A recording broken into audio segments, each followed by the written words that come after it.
Welcome back. સમાચારો તરફ આગળ વાત કરીએ. વલસાડ નગરપાલિકામાં રાજકીય ભૂકંપ સર્જાયો છે, કારણ કે ટીપી અને વોટર વર્ક્સ સમિતિના ચેરમેને રાજીનામું આપી દીધું છે. ચેરમેન અમિત દેસાઈએ રાજીનામું આપી દીધું છે.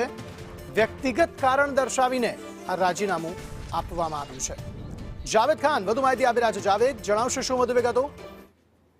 વલસાડ નગરપાલિકાની આજનો સામાન્ય સભા હતી ને સામાન્ય સભાના 1 કલાક પહેલા જ વલસાડ નગરપાલિકામાં એક મોટો રાજકીય ભૂકંપ સર્જાયો હતો.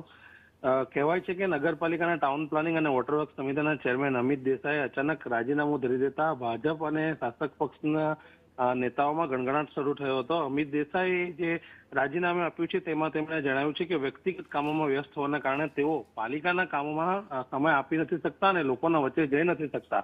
તેના કારણે તેઓએ રાજીનામું આપ્યું છે. આભાર સમગ્ર માહિતી આપવા માટે. વલસાડ નગરપાલિકામાં મોટી ઉથલપાથલ જોવા મળી. ટીપી અને વોટર વર્ક્સના ચેરમેન છે અમિત દેસાઈ. તેમણે અંગત કારણોસર રાજીનામું આપી દીધું છે. વ્યક્તિગત કારણ દર્શાવીને આ રાજીનામું આપી દેવામાં આવ્યું છે.